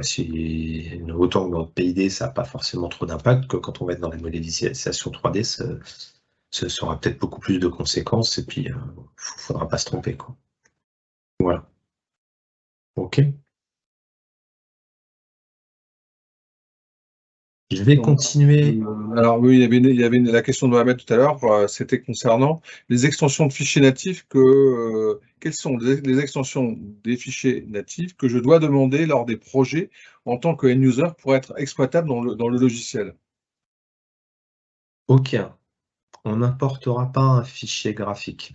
Donc, juste pour expliquer une petite chose, on a vraiment la base de données au centre. D'accord? Si je vais regarder les fichiers natifs que j'ai dans mon coin, parce que j'ai besoin du fichier qui est là dans SmartPlan PD, c'est ce qui me permet d'avoir l'interface graphique à la base de données. Donc, je suis dans cette zone, dans cette unité, etc. J'ai un fichier. Les extensions, c'est des fichiers .pid. Ces fichiers, à n'importe quel moment, je peux les attraper, je peux les supprimer. D'accord? Je n'ai plus mon PID. C'est pas grave. Si je vais dans mon arborescence de documents, ici, j'ai des petits marqueurs qui arrivent pour des raisons diverses et variées, parce qu'ils sont plus à jour, parce qu'il y a des références data qui ont été modifiées, etc. Ici, typiquement, dans la base de données, il y a un fichier PID qui est référencé avec tous les objets qui sont dedans. C'est dans ma base de données. Si à ce moment-là, je décide de l'ouvrir, le logiciel va m'envoyer un message, il va me dire « Attention, je devrais avoir un schéma, mais visiblement, je ne le trouve pas. » Donc, il n'est forcément pas synchronisé avec la base de données. Donc, il me propose de recréer complètement le schéma en partant du template, parce qu'au début, j'avais affecté un template à mon schéma. Et ici, il va aller fouiller dans la base de données et il va regarder tout ce qu'il y a et il va reconstruire le schéma par rapport à ce que j'ai dans ma base de données. Donc, un fichier, on ne peut pas importer un fichier et on ne peut pas déplacer un fichier PID d'une affaire à une autre. On peut le prendre en référence pour le reconstruire en fonction des nouvelles, des nouvelles bibliothèques, etc., etc. Mais on ne peut pas demander à quelqu'un d'envoyer un fichier .pid. D'accord? À chaque fois que je vais avoir un objet en plus ou un schéma, il va avoir une date de dernière modification. Typiquement, si je me retrouve ici avec un ballon, un vaisseau ou une colonne qui a une date de modification au 13 juin, la semaine dernière, et que je me retrouve avec un fichier graphique dans mon arborescence qu'à une date de modification du 1er juin, c'est sûr que mon fichier graphique, il n'est pas à jour par rapport aux objets qui sont dessus. Donc, de la même manière, SmartPlant PNID me dira, je vais reconstruire ce schéma parce qu'il n'est pas à jour. Donc, le fichier ici, il n'est pas là que pour faire joli, il est là parce qu'il me sert dans mon interface utilisateur d'interface graphique à la base de données. Il est là parce que c'est lui que je vais pouvoir imprimer quand j'aurai besoin de faire une sortie papier. Mais globalement, il est juste un produit de la base de données. C'est pas une entrée, c'est une sortie. Je vois le temps qui passe, on va passer à la partie interface 3D, je pense que c'est intéressant de montrer ça. Il y a une question donc, de la part d'Amir. Donc, il dit si le PID, donc si Smart PID est compatible avec SmartPlant d'instrumentation, donc on peut générer, extraire donc l'instrument index directement sans avoir à remplir la base de données.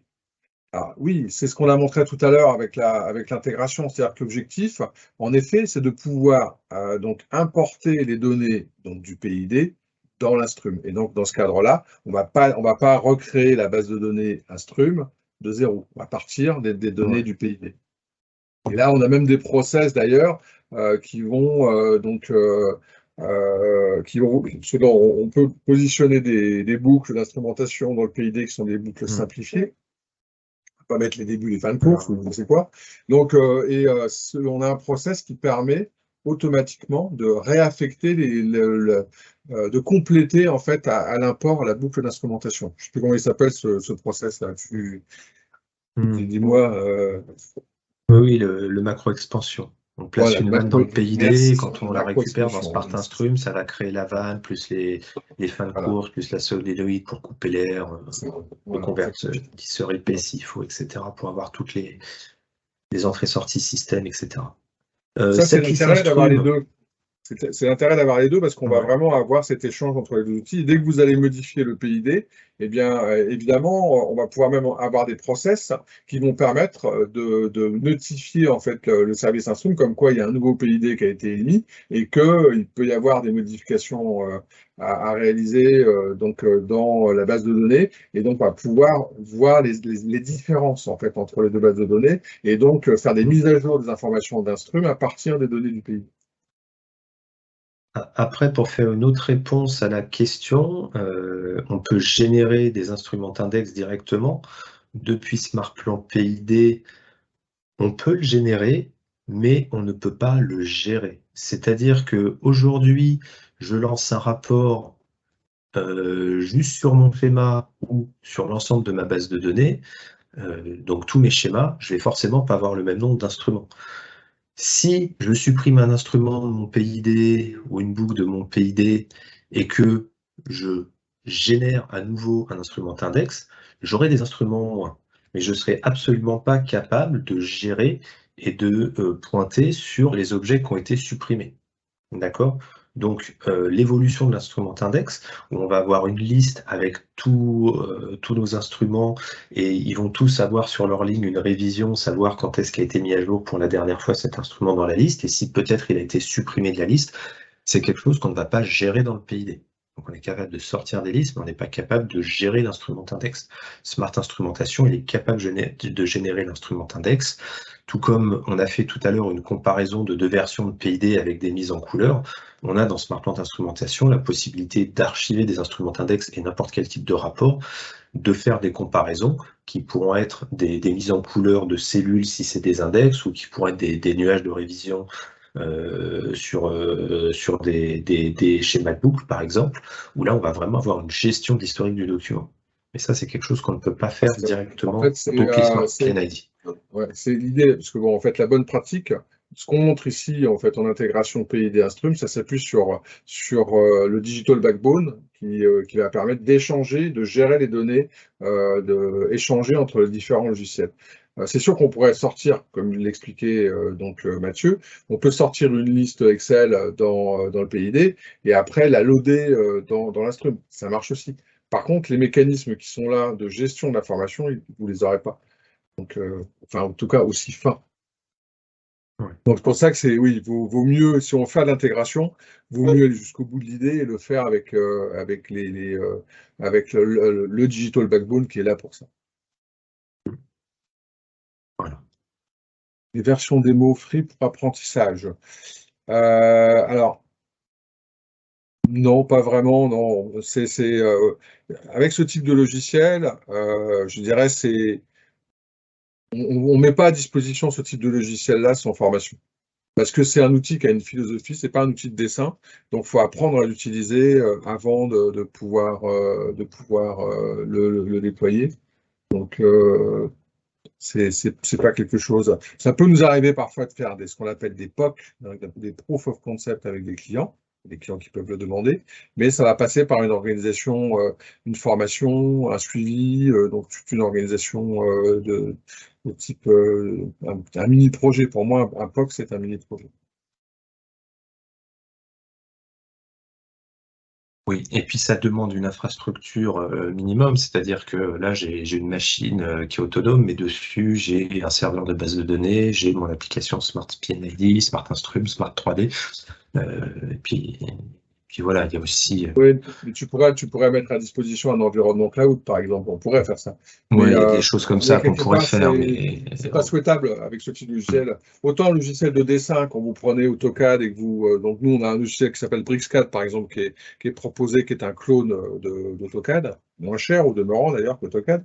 Et mais évidemment, ce type de logiciel, oui, là, on peut vous le mettre à disposition. Si vous voulez tester BricsCAD, on peut le faire parce que c'est un logiciel de dessin. Donc, vous allez quelque part à retrouver un environnement qui est plus familier avec des réflexes de dessin. Là, avec Smart PNID, on est vraiment dans un logiciel, donc il faut acquérir la philosophie du logiciel pour se l'approprier. Et donc ça passe par de la formation. Ok, donc intégration 3D maintenant. Interaction avec le 3D. Avec des équipements, avec des petits ballons rouges là. Donc il n'y a pas de structure, mais bon, le logiciel fait aussi de la structure. Là, ce qu'on Oui, il cherche à fait tout. illustrer, C'est juste quelque chose qui ressemble à ce que j'ai sur le PID, et puis c'est même installé un petit peu comme c'est dessiné sur le PID, mais ça, c'est juste pour avoir une lecture plus aisée. Et puis dans des environnements un petit peu encombrés, si on avait toute la structure pour supporter des choses comme ça serait un petit peu plus compliqué. Donc, on a mis le minimum pour avoir une visualisation claire de ce qui va se passer. Mais ici, j'ai créé de la structure, on peut faire des choses, je ne sais plus dans quel état j'avais mis ma structure ici.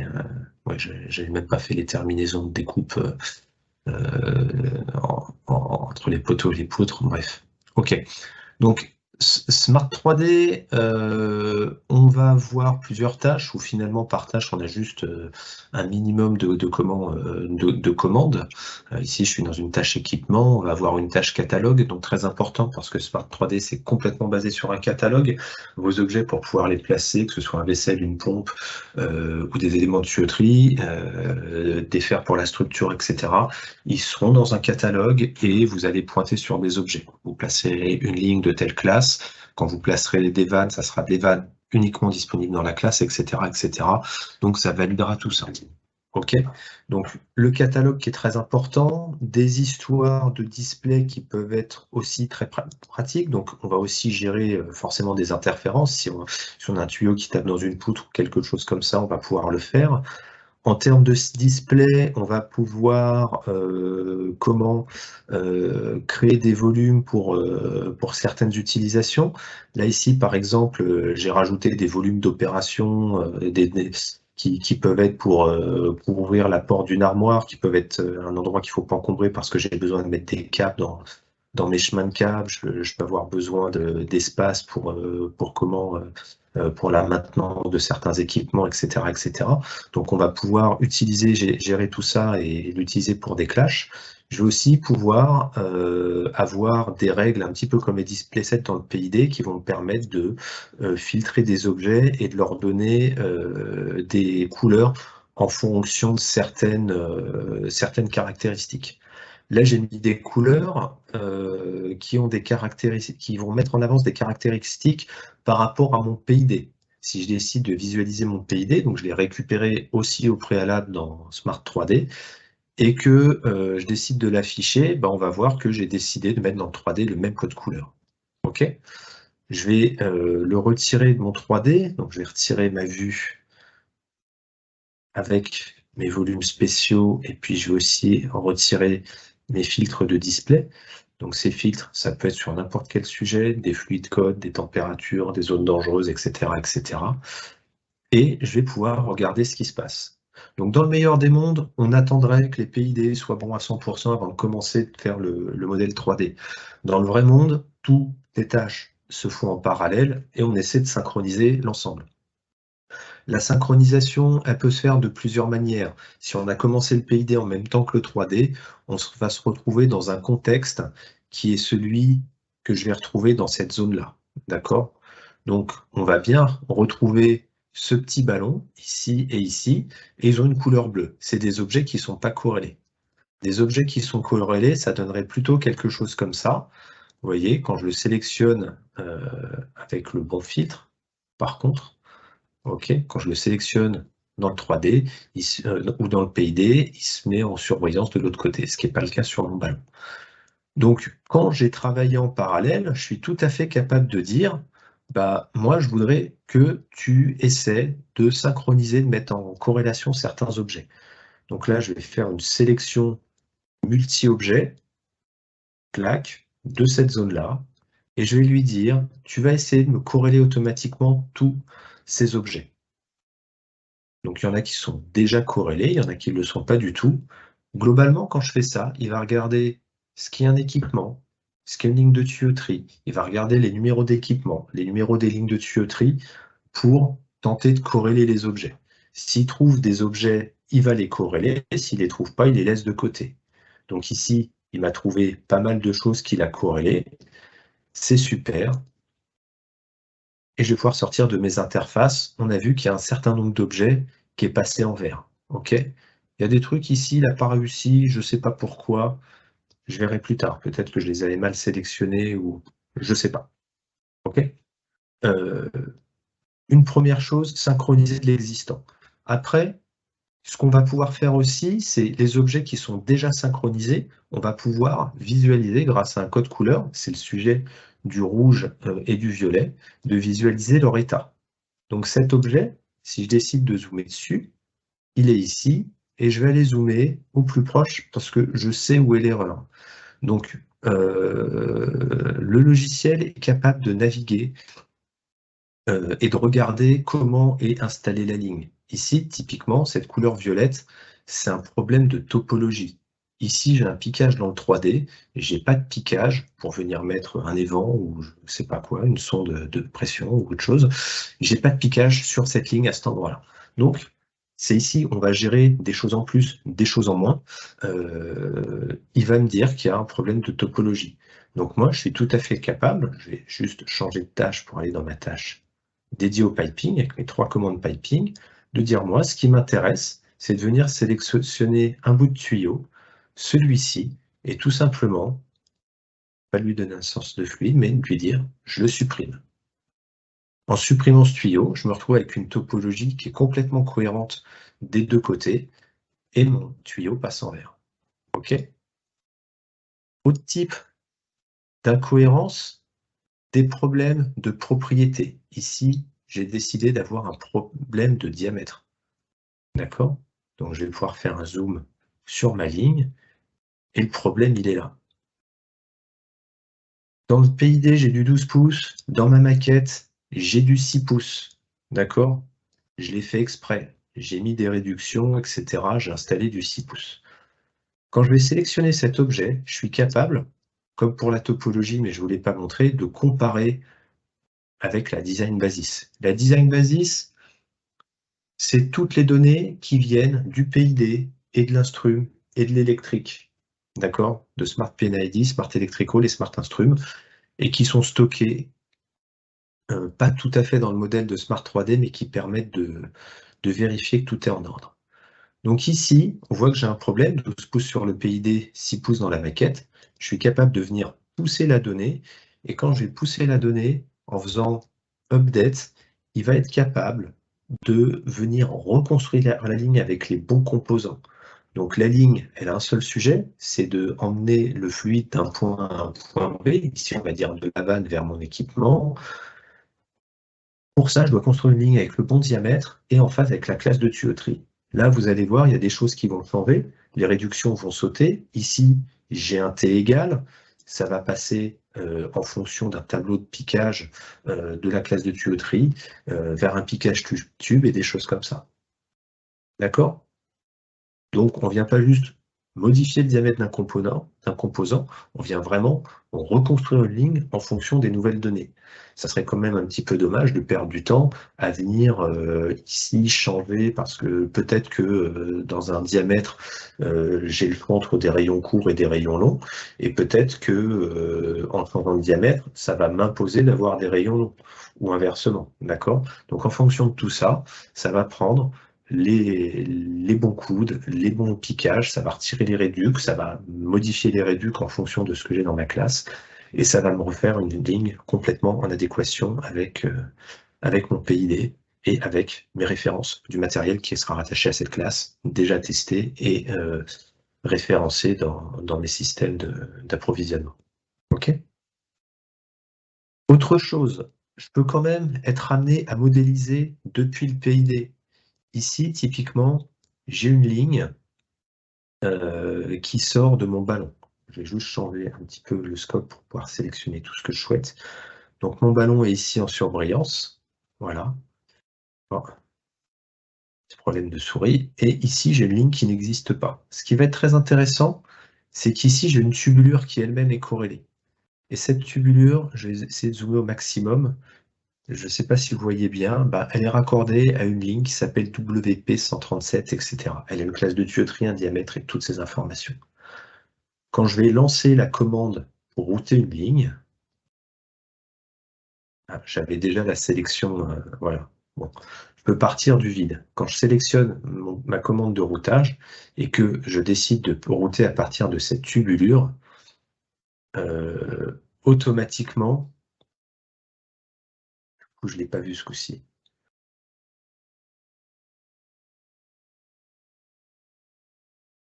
Je fasse des marches arrière. Il a commencé à initier des choses, excusez-moi.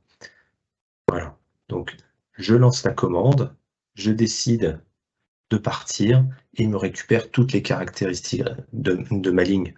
Ça veut dire que je ne perds pas de temps, premièrement, à les renseigner et surtout que je ne vais pas faire d'erreur en les renseignant une deuxième fois. La donnée a déjà été saisie une fois dans l'outil de schématique PID, il n'y a pas besoin de recommencer dans le 3D. Et là, je vais pouvoir dessiner ma ligne. Donc je route, et voilà, je m'accroche sur des axes, etc., etc. Je vais pouvoir réaliser tout un design. Ça, après, c'est du problème d'installation. OK ?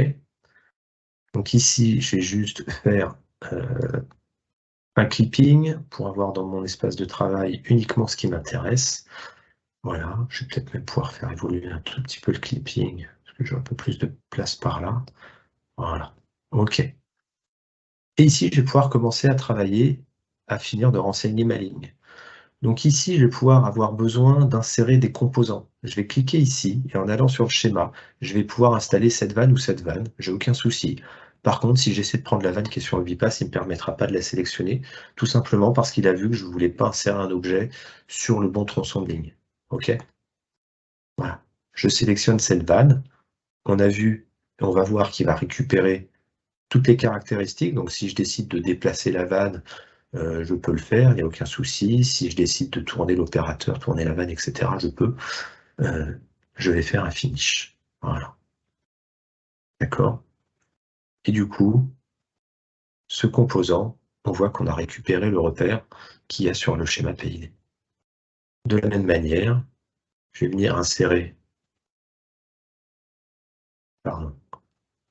une seconde vanne, finish, et je vais pouvoir créer le bypass qui lui a un diamètre différent.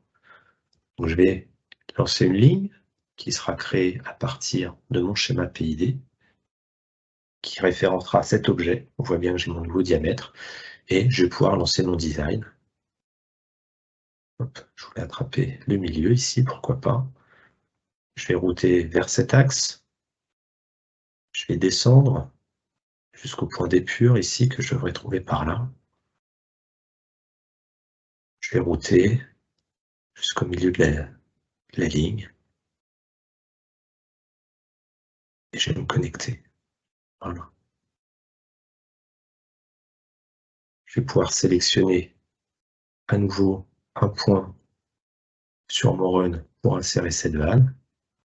Je vais faire un finish. Et puis ici, tout simplement, il y a un petit quelque chose en rouge. C'est des problèmes de sens de fluide qui n'ont pas été affectés en automatique.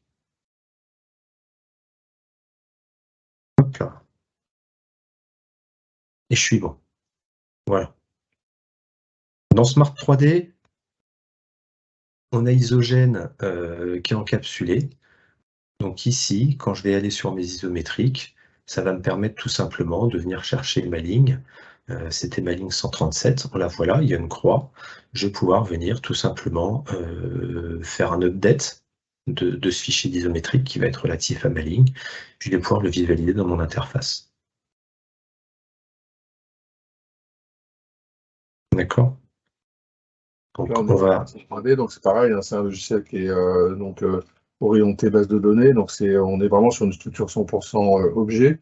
Donc là, vous allez voir que lorsqu'on clique dans l'ISO, pourtant c'est un livrable, eh bien on a le lien en fait entre l'ISO et le modèle 3D. En activant ça, comme le dit Philippe, si je souhaite venir interroger cet objet, il est en surbrillance, j'ai ses propriétés si je le souhaite, etc. etc. Donc on a une interaction entre les livrables et puis le modèle, ce coude, pas de souci. OK. De la même manière, si je dois avoir des drawings ici, j'avais fait un petit drawing, si je lance un update d'un drawing qui était existant, donc quelque part ici, je ne l'ai pas en visualisation, mais j'ai une espèce de parallélépipède, de boîte autour de cet équipement.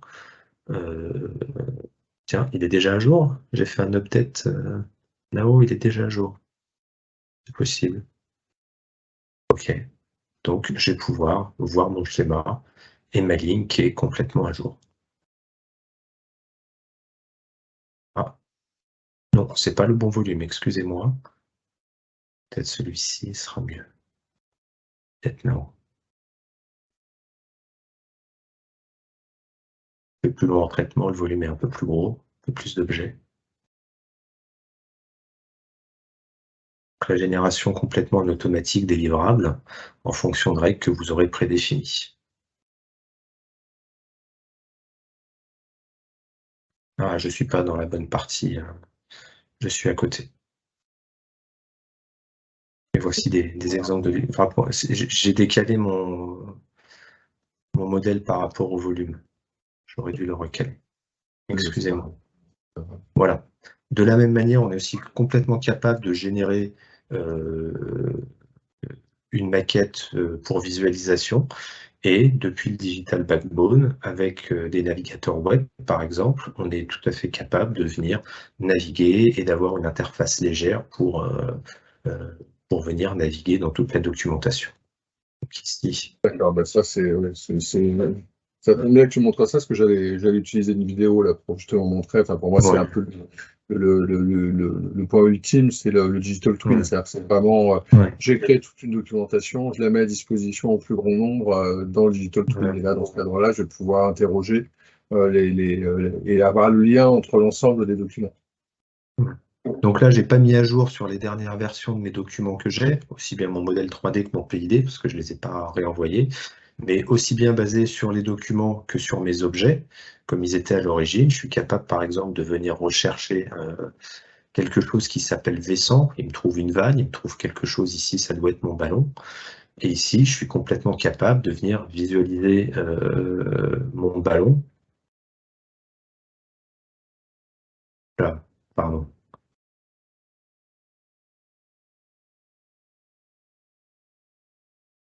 Aussi bien au niveau de la schématique PID que du modèle 3D. J'ai une vidéo, si tu veux, que je peux utiliser, je l'avais préparée. Donc, ouais, bah si tu as la vidéo, tu Je peux la montrer, ou alors c'était le... Non, mais je vais la montrer en fait. L'idée par rapport à ça, c'est vraiment ça, quoi. Ah, je l'ai là. Voilà. Et si je... T'as repris la main ou pas? Non, non. Non, mais je la reprends là tout de suite. Là. Je te la redonnerai. Sinon, je bascule là.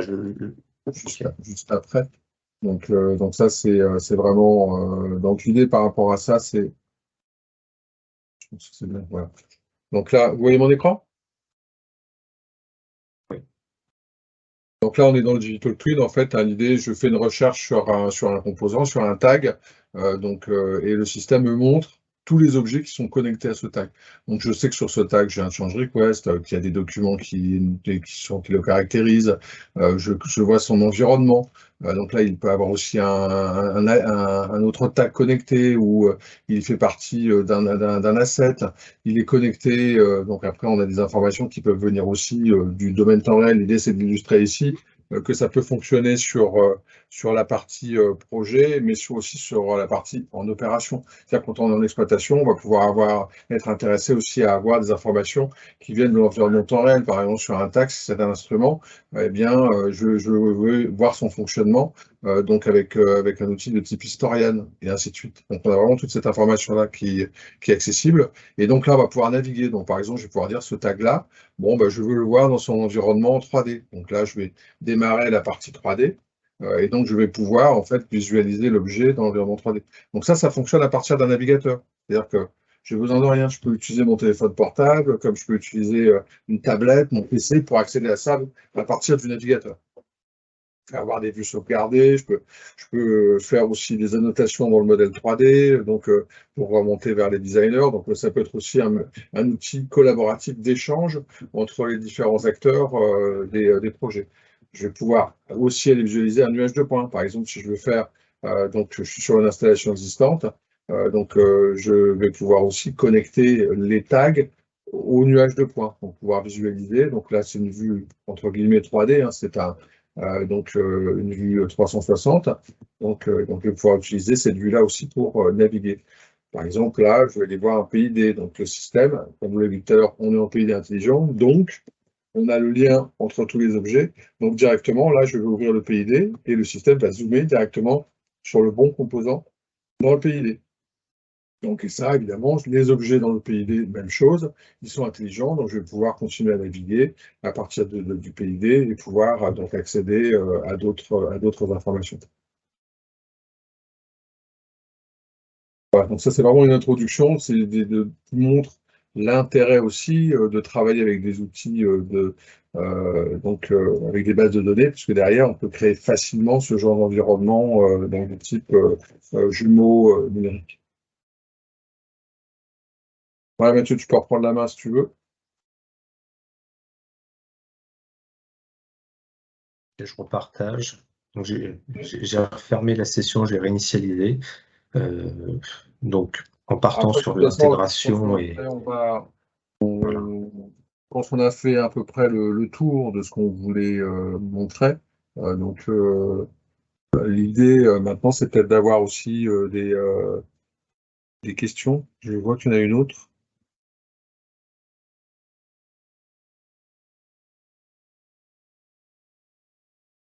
Alors, est-ce que Smart PID offre de plus? Qu'est-ce que Smart PID offre de plus par rapport à AutoCAD PID? Alors, oui, AutoCAD PID, c'est typiquement un logiciel graphique. C'est-à-dire que vous partez du graphique et vous allez attacher des données ou des informations dans le graphique. Par contre, vous n'avez pas une vue sur l'ensemble des PID. Ce n'est pas un outil qui va gérer une schémathèque dans son intégralité. On va gérer un schéma, donc schéma par schéma, et ce sont des fichiers purement graphiques. Donc c'est vraiment la différence. Ça correspond. On avait dans le passé un outil qui s'appelait PDS PID, AutoCAD PID. Ça correspond à PDS PID qu'on avait il y a très longtemps. Donc, c'était des outils. Alors, on cherchait à mettre un peu d'intelligence sur les outils graphiques. Mais bon, après, derrière, vous avez beaucoup de limitations dans cette approche. C'est pour ça que lorsqu'on a redéveloppé une nouvelle génération d'outils PID, on est parti sur cette optique de travailler sur une base de données. Parce que là, on est sûr que les informations sont cohérentes à 100%, qu'elles sont structurées, gérées. La différence que vous avez quand vous avez un logiciel de type AutoCAD PID, vous avez un environnement graphique et vous avez des données. Si vous avez une cassure entre les deux, vous pouvez vous retrouver avec des objets orphelins dans votre base de données et des objets orphelins dans votre graphique. Donc ça veut dire que vous n'êtes jamais sûr que les rapports que vous allez extraire de tout ça sont cohérents et justes. Alors qu'avec Smart PID, il n'y a aucun risque. Comme il n'y a qu'un seul objet qui est dans la base de données, tout ce qui est reporting, toutes les listes de matériel que vous allez sortir, elles seront obligatoirement cohérentes. Tu as quelque chose à rajouter par rapport à ça, Mathieu? Non, pas forcément grand-chose. C'est vrai que ces questions, on les a régulièrement. Après, c'est sûr qu'il faut regarder en termes d'utilisation. On est vraiment basé objet. Voilà. On a toute une gestion d'historique qui va être différente. Après, oui, voilà, ça va être sur du reporting, de la cohérence d'information, de la fiabilité. Oui, je pense typiquement à notre PDS on pouvait tout modifier, après on vérifiait a posteriori, puis une fois que les schémas étaient bons, les confronter aux autres schémas dans la base de données, déjà on avait beaucoup moins d'interactions, d'accord. Le lien il est instantané, vu que ici on a travaillé uniquement dans SmartPlan PID en interaction avec la base de données, donc tous les checks sont directement en base de données. Et puis toute l'automation qu'on pourra rajouter par-dessus si en plus vous voulez des comportements particuliers. Mais oui, après, tout ce qu'on va avoir en plus, c'est assez compliqué. Il y a beaucoup de choses. Et ça, on peut les voir à l'utilisation au travers d'une formation. C'est vrai que c'est compliqué de passer sur tout sur C'est un une peu de la présentation production. d'une heure. L'idée, c'est de vous donner une idée du potentiel de ce type d'outil. Et donc, et on vous remercie beaucoup pour votre participation, parce que bon, je suis très content et bravo donc à l'équipe d'Intelli Solutions, parce qu'on on était à plus de 20 personnes en permanence sur la présentation. Je trouve que c'est un très bon résultat et ça montre un réel intérêt sur l'outil. Donc j'espère qu'on aura l'opportunité d'avoir des suites à tout ça et puis qu'on pourra peut-être faire des présentations plus détaillées ou voir des implémentations de la solution par rapport à des futurs projets. Donc au niveau des questions, vous avez des questions particulières suite à la présentation? Ça répond à vos attentes? Je veux dire, le niveau de granularité était OK pour vous?